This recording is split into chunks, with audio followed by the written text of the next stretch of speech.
and welcome to another episode of Abigail K Meets. Today we're getting a glimpse into the world of Kobus Dippenaar.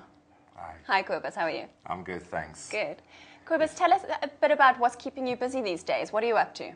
Well, I've just been back from Germany, where I've done a Modatex. It's the biggest Northern Hemisphere trade fair, and it worked out well.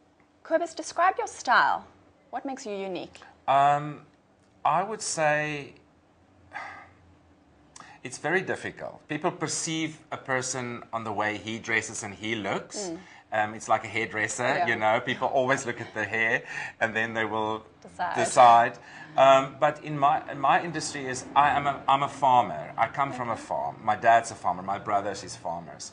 But I always had a very fine understanding of shall I say, the good life. Okay. So my mum is a sewing teacher, she used to be, and so I would say very elegant, very feminine, and I wouldn't say I do fashion per se, it's more about investment pieces. Yeah. And Kobus, what do you love most about what you do? What's, gets you up in the morning? To realize that I can actually make somebody's dream come true. So when somebody wants to break into the fashion design market, what advice would you give a newbie? Oh, that is a difficult one, but I have an opinion about this. I do think there is place for everybody.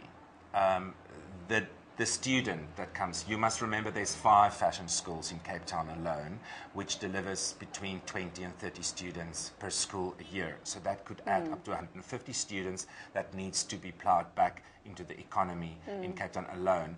And with factories closing down around left, right and centre, it is a bit of a phenomenon at the moment. Where does these students get work? So yes, there is place for somebody, but you have to understand the creative process. You have to be very creative.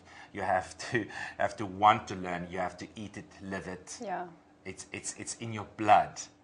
You want to do dresses during the night. I mean, it's not a 9-to-5 job. There's no overtime for you ever. Yeah. And so I would say, very tenacious. You have to hunt that job or hunt your dream like nothing else in this world. Then there is a place for you. Yeah. And so you said you've been doing this for 25 years. Yes. What would you do differently if you could do it over?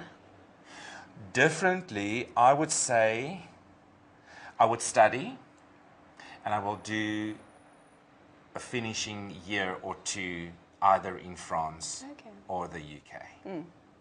If you want to work for yourself, you don't really need to, but I'm hungry for knowledge. I always need to understand the technical details of construction of dresses. And I was lucky that my parents could afford to send me to the UK, so I did 1 year extra on corsetry and in hat making. So I was very lucky to be able to afford that extra schooling. But yeah, I would say that gives you the edge. Yeah. Yeah. When it comes to brides, what's the best piece of advice you can give a bride? Ooh, that's actually very easy. A bride needs to like herself first. Okay. If a bride comes to you with issues, there is nothing that'll make that girl happy. No dress is going to fix that. No dress is going to fix that. If a girl comes to you and expect that you're going to do miracles for her, I can do a lot of miracles, but I can't make you happy. Yeah, yeah. So either you accept the fact that you are a little plump. Yeah. Well, thank you, Kobus. It's been fantastic talking to you, and thank you for sharing your insight. It's my pleasure, Abigail. There you have it, another episode of Abigail K Meets. See you next time.